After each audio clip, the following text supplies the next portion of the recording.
బ్యాంకుల జాతీయీకరణ ఇందిరాగాంధీ గారు చేశారు. బ్యాంకుల జాతీయీకరణ ఓవైపు 2 సార్లు జరిగింది.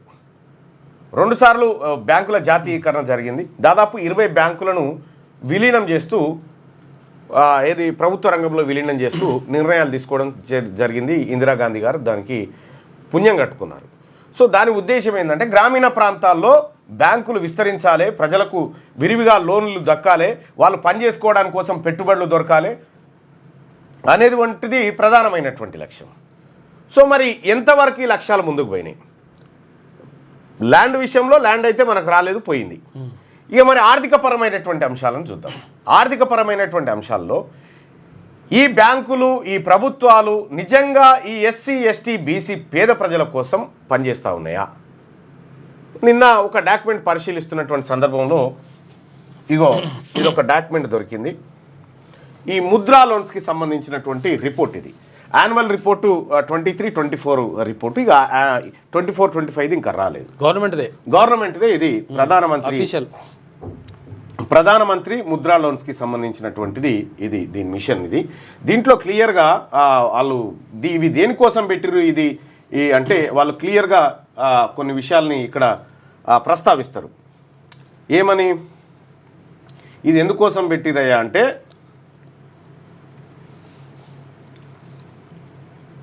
ఈ ముద్రా లోన్ల ఉద్దేశం ఏంటంటే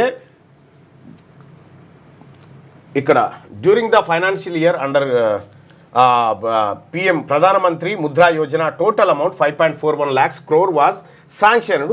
Disbursement to 5.32 lakh crore in 6.68 crore loan accounts, which helped in extending the much needed financial support to the needy entrepreneurs who are mostly from the underserved sections of the society. ఎవరి కోసం? SC, ST, OBC మహిళలకు. వాళ్ళని ఎవరైతే under served అంటే sections ఉన్నాయో వాళ్ళకి ఎవరికైతే ఇప్పటి వరకు ఏది పెద్దగా అవకాశాలు దక్కలేదో వాళ్ళకు, ఎస్సీ, ఎస్టీ, బీసీ వాళ్ళకి ఈ లోన్లు ఇచ్చి ముద్రా లోన్స్ ఇచ్చి వాళ్ళని ఎంటర్‌ప్రెన్యూర్స్గా పైకి తీసుకురావాలనేది ఈ ముద్రా లోన్ల యొక్క ఉద్దేశం. సో ఇక్కడ ఎస్సీ, ఎస్టీ, బీసీలను పైకి తీసుకురావాలంటే ఏం చేయాలి? ఈ ముద్రా లోన్స్ ఎస్సీ, ఎస్టీ, బీసీలకు లోన్లు ఇవ్వాలి. అవునా? రైట్. ఇక్కడ మనం ఇంకా కొన్ని క్లియర్గా మెన్షన్ చేసిరు. ఎస్సీ, ఎస్టీ, బీసీ అనేది వాళ్ళు మెన్షన్ చేసిరు. దాంట్లో కొన్ని లెక్కలు చూద్దాం. ఎక్కువద్దు, ఎందుకంటే ఇది చాలా పేజీలు ఉన్నటువంటిది. కొన్ని పేజీలని మనం పరిశీలించి కొంచెం ఇన్డెప్త్గా చూడాలి. ఇది లోన్ కేటగిరీ అనాలిసిస్. ఎంత? ఫైనాన్షియల్ ఇయర్ 2023-24 ఇక్కడ ఎంతవరకు లోన్లు మంజూరు చేసిరు, ఏం కథ అనేది మనం ఇక్కడ చూడొచ్చు. శిశు కేటగిరీ 1. శిశు అంటే 50,000 లోపు అమౌంట్స్ ఇస్తారు. కిషోరు దానికంటే ఎక్కువ ఇస్తారు. ఇక తరుణ్ అనేది 5 లక్షల వరకు లోన్ ఇస్తారన్నట్టు. ఎలాంటి తాకట్టు లేకుండా ఇవ్వాల్సినటువంటి లోన్లు ఇవన్నీ. సో ఇక్కడ మనం గమనించాల్సినటువంటి కీలకమైనటువంటి పాయింట్ ఏంటంటే ఈ 2023-24లో ముద్రా లోన్స్ దాదాపుగా ఎన్ని ఇచ్చిరాయా అంటే ఎంత ఇన్ క్రోర్స్ 3,43,270 కోట్లు. ఎంత? 3,43,270 కోట్ల రూపాయలు ఎవరికి? మొత్తం అందరికి కలిపేమో 5,32,358 కోట్లు. అందరికి కలిపి 2023-24 ఫైనాన్షియల్ ఇయర్లో ఈ బ్యాంకులు ఈ దేశంలో ఉన్నటువంటి ఎస్సీ, ఎస్టీ, బీసీలను పైకి తీసుకురావడానికి పెట్టినటువంటి ముద్రా స్కీమ్ యోజన ఏదైతే ఉందో దీంట్లో అందరికి కలిపి 5,32,358 కోట్ల రూపాయలను ఈ ఫైనాన్షియల్ ఇయర్లో ఇచ్చినాం. ఇది గొప్ప విజయం అని చెప్పి ఆ పుస్తకాలలో, ఇందులో ఈ లెక్కలలో కేంద్ర ప్రభుత్వ సంస్థ రాసుకుంది. రైట్.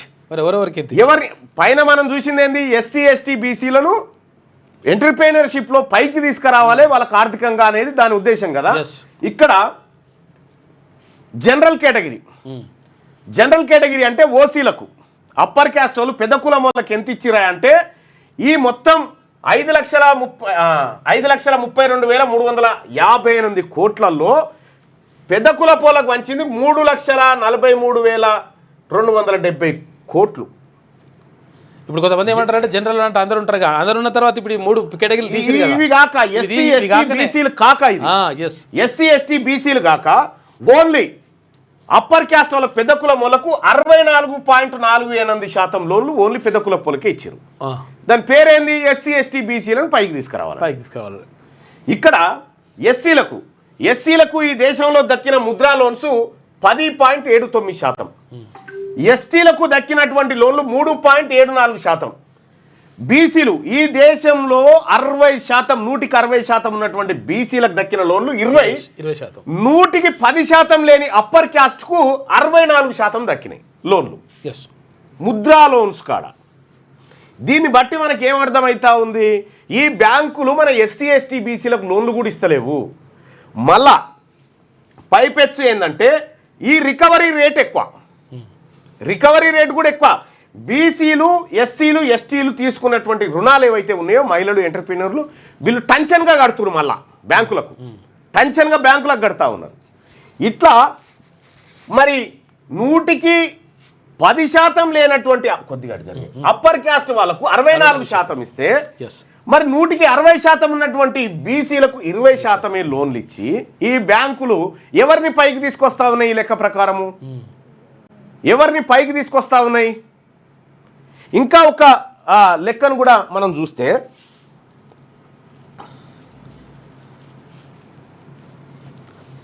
కాకపోతే ఇంకో విషయం ఏంటంటే ఇందులో కనీసం ఓసీలు పేర్కోవడం పనిలే, కేవలం బీసీ ఎస్సీ ఎస్టీ తర్వాత మహిళలు కొంతమంది గంతే. వాళ్ళని చెప్పడానికి కూడా ఇష్టపడలే. బీసీలకు సంబంధించి ఎవరెవరికి ఎంత ఇచ్చిరు, ఏ లోన్లు ఎంత పోయినాయి? జనరల్ కేటగిరీ వాళ్ళకి 5,32,000 కోట్ల లోన్లు ఇస్తే 3,43,000 కోట్లు అప్పర్ క్యాస్ట్ 64% ఇచ్చిరు వాళ్ళకి.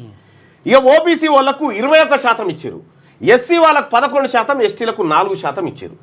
మొత్తం 5,32,000 కోట్ల రూపాయలు. మరి సంపద ఎక్కడదయా అంటే ఈ పేద వర్గాలు దాచుకున్న సొమ్మే. వీళ్ళ వర్గాలు దాచుకున్న సొమ్ము ఇగో వీళ్ళకి పంచిపెట్టిరు. ఇక్కడ ఒక్కొక్క అప్పర్ క్యాస్ట్ వాళ్ళకి ఒక్కొక్క తలకు 96,000 చొప్పున ఇచ్చారు, ఒక్కొక్క తలకాయకు. బీసీలకు ఒక్కొక్క తలకు 63,000 రూపాయలు ఇచ్చారు. ఇక్కడ ఎస్సీలకు 53,000 ఇచ్చారు, ఎస్టీలకు 59,000 రూపాయలు ఇచ్చారు. అంటే పెద్ద కులపోళ్లకు ఈ బ్యాంకులు ఏ తీరుగా పనిచేస్తూ ఉన్నాయి, ఈ స్కీములు ఏ తీరుగా పెరుమాలది ఆరగింపు అయ్యగారిది, పేరేమో ఎస్సీ ఎస్టీ బీసీలది. ఇగో ఈడ పెట్టుకున్న కాడికి మనం ఇక్కడ మంచిగా క్లియర్గా రాసుకొని ఎస్సీ ఎస్టీ బీసీలను పైకి తీసుకురావడానికి ముద్ర లోన్లు తీసుకొస్తా ఉన్నాం, ముద్ర స్కీములు తీసుకొస్తున్నామని చెప్పి మనం ఇక్కడ గొప్పగా రాసుకున్నాం. ఇగో under served sections of the society SC ST OBC women large number వీళ్ళని పైకి తీసుకురావడానికి కోసం స్కీమ్ పెట్టినామని చెప్పి 64% నిధులు అప్పర్ క్యాస్ట్ వాళ్ళు ఎత్తుకొని పోయారు. చెప్పుడు పెరుమాలది ఆరగింపు అయ్యగారులది. ఇది జరిగింది. ఇక ఈ బ్యాంకులలో ఈ దేశంలో ఓడు మొత్తం దేశాన్ని నేనే జాతున్నట్టుగా ఈ పెద్ద కులపోళ్ళంతా మేమే జాతున్నాం, ఈ దేశాన్ని మేమే పన్నులు కడతా ఉన్నాం, మేమే ట్యాక్సులు కడతా ఉన్నాం, ఇవన్నీ చెప్తా ఉన్నారు. కానీ అది తప్పు అది. ఇక్కడ ఇంకా సమగ్రమైనటువంటి లెక్కలు తీయాల్సి ఉండే. కానీ మొత్తం 2014 నుంచి 2024 మధ్య బ్యాంకులు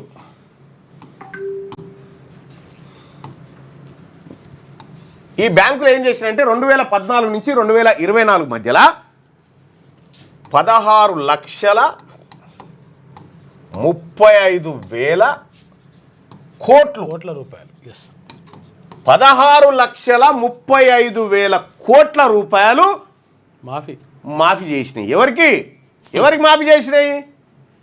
పెద్ద కార్పొరేట్ కంపెనీల కోసము, పెద్ద కులపోల కోసం 16,35,000 కోట్ల రూపాయలు మాఫీ చేసినాయి. ఇది నా లెక్క కాదు, ఆర్బీఐ లెక్క. భారత పార్లమెంటు ఆర్థిక మంత్రిత్వ శాఖ ప్రకటన ఇది. 16,35,000 కోట్ల రూపాయలు వీళ్ళు మాఫీ చేసిరు.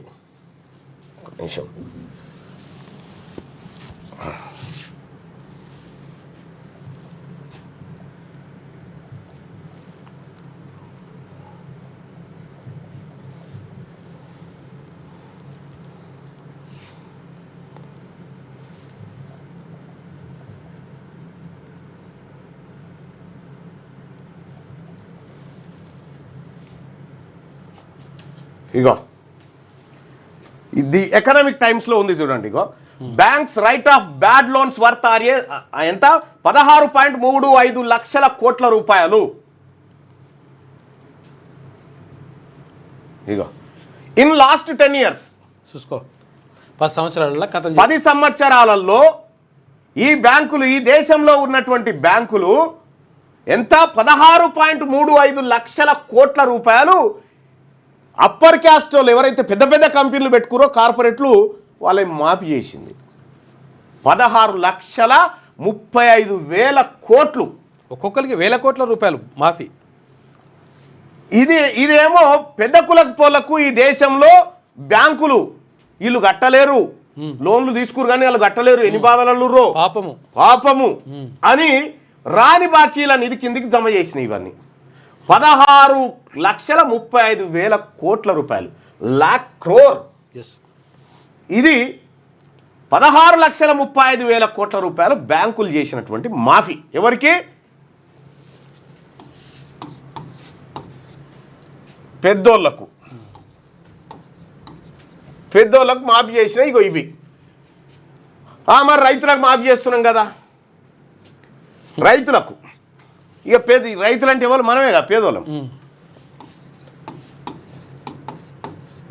అయితే దీంట్లో ఈ 16,35,000 కోట్లు ఏవైతే ఉన్నాయో దీంట్లో 9.45 లక్షల కోట్లు 1% అగ్రవర్ణాలకే చేసిరు. 1% ఉన్నటువంటి అగ్రవర్ణాలకు ఇన్ని లక్షల కోట్లు చేసిరు. ఇన్ని లక్షల కోట్లు. ఇక మరి మిగతా ఏవి మళ్ళీ అంటే మన పేదోడు ఈఎంఐల ఫోన్ కొనుక్కుంటాడుగా, కట్టడుగా, అవి అన్నట్టు అంతే. ఇక రైతులకు చేసినటువంటి రుణమాఫీల సంగతి ఒక్కసారి చూద్దాం. 1990లో ఫస్ట్ రుణమాఫీ చేసిరు. ఈ రుణమాఫీ కార్యక్రమం 1990లో ప్రారంభమైంది. ఇందులో ఎంత చేసిరయ్యా? 1990 నుంచి 2024-25 వరకు, అంటే దాదాపుగా 35 సంవత్సరాలు. ఓకే, 35 ఏళ్లలో వీళ్ళకేమో 10 ఏళ్లలో చేసింది. ఇది 10 ఏళ్లలో 16,35,000 కోట్లేమో పెద్దోళ్ళకు మాఫీ చేసిరు, అగ్రకులపోలకు, అగ్ర కంపెనీలకు. ఈ 35 సంవత్సరాల్లో 35 ఏళ్లలో రైతులకు చేసిన రుణమాఫీ ఎంత అంటే 2.5 lakh crores, 2,50,000 కోట్లు. 2,50,000 కోట్లు రైతులకు మాఫీ చేసిరు. 16,35,000 కోట్ల రూపాయలు అంబానీలు, అదానీలు, ఆ తర్వాత విజయ్ మాల్యలు, నీరవ్ మోడీలు, చోక్సీలు, వీళ్ళకు. ఈ బ్యాంకులు మనకి ఇయ్యాయి, పేద వర్గాలకు లోన్లు ఇయ్యాయి, వాళ్ళకి ఇస్తాయి, వాళ్ళు మాఫీ చేస్తారు. ఇక్కడ రైతులకు రుణమాఫీ, రైతులు రుణం మళ్ళీ కట్టాల్సిందే. ఈ బ్యాంకులు చేసే మాఫీ ఏం కాదు, మళ్ళీ ప్రభుత్వాలు మళ్ళీ ప్రజల పన్నుల ద్వారా వసూలు చేసి కట్టాల్సినటువంటి పైసలే. 35 ఏళ్లలో రైతులకు చేసిన మాఫీ 2.5 లక్షల కోట్లు అయితే 10 ఏళ్లలో అగ్రవర్ణాలకు చేసినటువంటి మాఫీ 16,35,000 కోట్లు. ఇది బ్యాంకులకు. ఇక దీని లెక్కలు కూడా ఒకసారి చూద్దాం. మరి ఎట్లా మళ్ళన్నా ఈ 16,35,000 కోట్లు తీసుకున్న దొంగ ఎవడు, వీడి బయటికి రావాలి అని మనం డిమాండ్లు చేస్తుంటాం కదా, సోషల్ మీడియాలో చిన్నగా పోస్టులు పెడుతుంటాం కదా, వీడు బయటికి రావాలి, వీని సంగతి ఏందో తేలాలి అని. ఎంత దరిద్రం అంటే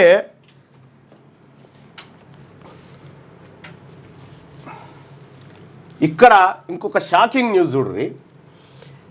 అప్పులు తీసుకొని ఎగ్గొట్టిన వాళ్ళు ఉన్నారు కదా, అప్పులు తీసుకున్న ఎగ్గొట్టిన వాళ్ళ వివరాలు ఏంటి అని అడిగితే ఆర్బీఐ చెప్పదు, గోప్యంగా ఉంచుతారు. ఎందుకు అంత సీక్రెట్గా ఉంచుతారు అని అంటే ఆర్బీఐ చట్టం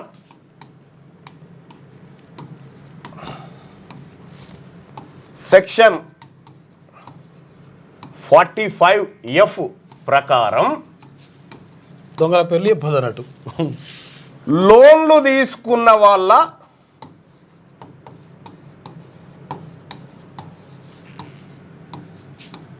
వివరాలు బహిర్గతం చేయరాదు.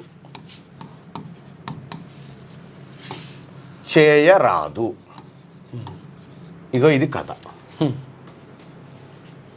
ఈలో 16,35,000 కోట్ల రూపాయల లోన్లు తీసుకున్న వాళ్ళ సంగతి బయటికి రావాలి కదా, లెక్క బయటికి రావాలని మనం తొడలు కొట్టి దమ్ముంటే లెక్కలు బయట ఇవన్నీ ఉత్తాయే. ఆర్బీఐలో వాళ్ళు చట్టం చేసుకుని ఏమని, అప్పులు తీసుకున్నా కూడా తీసుకున్న పేరు బయటకు చెప్పొద్దు, ఎగ్గొట్టినా కూడా ఎగ్గొట్టిన పేరు బయటకు చెప్పొద్దు అనేటువంటి విధంగా చట్టాలను వాళ్ళు తయారు చేసి పెట్టుకురు. అట్లా ఇక మన పేదోడు ఎక్కడన్నా మొన్న దర్వాజాలు కూడా బిక్కపోలే, దర్వాజాలు కుర్చీలు భగవన్లు ఎత్తుకపోలే పేదోని ఇంట్లో కాడికి వెళ్ళి, పేదోనికి లోన్లు ఇచ్చే కాడనేమో అంటే ఈ బ్యాంకులు మన బ్యాంకులు కాదు. మనం అర్థం చేసుకోవాల్సింది, ప్రజలు అర్థం చేసుకోవాల్సింది, అక్కడ భూములను చెరబట్టి భూములు ఎత్తుకపోయారు. ఇవాళ సంపద ఏదైతే ఉందో ఈ సంపదను ఇట్లా కొల్లగొడతా ఉన్నారు. మరి ముద్రా లోన్ల లక్ష్యం ఏంది? ముద్రా లోన్లు ఎవరికి పోతా ఉన్నాయి? ఎస్సీ ఎస్టీ ఓబీసీల ఎంటర్ప్రీనియర్స్ని పైకి తీసుకురావడం కోసం, లోన్లు ఇవ్వడం కోసం ముద్రా లోన్లు పెట్టినామని మీరు చెప్పి 5,32,000 కోట్ల రూపాయలు ఏది లోన్లు మంజూరు చేసినామని చెప్పి 64% అప్పర్ క్యాస్ట్ వాళ్ళు ఎత్తుకపోయాయి. ఇక్కడ ఈ ఆర్బీఐలో చట్టం చేసుకొని మేము దొంగతనం చేస్తాం కానీ మా పేరు బయటకు రావద్దని వాళ్ళే రాసుకురు. మళ్ళా వాళ్ళే ఆర్బీఐ చట్టం సెక్షన్ 45F ఇవేమో ఇగో మంచిగా banks write off bad loans worth RF 16.35 lakh crore in last 10 years. ఇది ఎప్పుడు వార్త అంటే ఇగో మార్చి 17, 2025 వార్త, అంతే, జస్ట్ లాస్ట్ మంత్. ఇక్కడ ఇది క్లోజ్ చేద్దాం.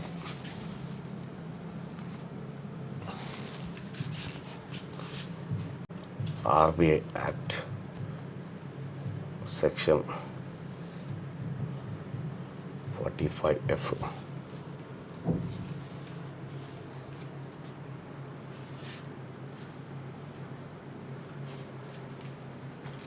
Which deals with the collection of furnishing the credit information. This section essentially bars legal recourse of the damage arising from the provisions with that chapter అని చెప్పి ఇందులో చాలా సెక్షన్స్ ఉన్నాయి. ఇవి చదువుకుంటే no person shall have any right whether in contract or otherwise to any compensation for any loss include అని చెప్పి ఇగో ఈ చట్టాల ప్రకారంగా వాళ్ళు చేసుకొని వచ్చారు. ఇక్కడ ఇది దిశనా, ఇక్కడ చట్టాలు వాళ్లకు అనుకూలంగా మలుచుకొని బ్యాంకుల్లో దోపిడీ చేసి మనం ఏమైనా దొంగతనం చేసినా మన ఇంట్లో తులం బంగారం ఎత్తుకపోయారట. తులం బంగారం ఏదైనా 16,35,000 కోట్లు దొంగతనం చేసిరు బ్యాంకులకేని. 16,35,000 కోట్లు. కొన్ని రాష్ట్రాలు అప్పులు కట్టొచ్చు. మొత్తం తెలంగాణ రాష్ట్ర బడ్జెట్ 3 లక్షల కోట్లు. తెలంగాణ రాష్ట్ర బడ్జెట్లు 5 ఏడాదులకు సంబంధించిన బడ్జెట్ బ్యాంకులో 10 ఏళ్ళలో ఎత్తుకపోయారు దొంగలు. ఈ ఎత్తుకపోయిన వాళ్ళు దాంట్లో ఒక్కడు బీసీ ఓడలేడు. మళ్ళా ఆడు లేడు ఆ ఎత్తుకపోయే కాడ. ఈ ఎట్లా కట్టాలి పన్నులు, ఎట్లా కట్టాలి లోన్లు, ఈఎంఐలు అనే కాడ ఈయన తిరుగుతూ ఉంటాడు ఇటు. ఇది బతుకు. మనమే చేసింది మళ్ళా ఇంకా ఇన్డెప్త్ గా ఈ ఫైనాన్షియల్ దాని మీద మనం అనాలిసిస్ చేసుకుందాం. కానీ ఇవాళ ఈ దేశంలో ఉన్నటువంటి పేద వర్గాలను మేము ఉద్ధరిస్తున్నాం, దాని కోసం స్కీములు పెట్టామని చెప్తా ఉన్నారో అవి పరమశుద్ధ తప్పు. దాన్ని ఎట్టి పరిస్థితిలో మనం నమ్మాల్సినటువంటి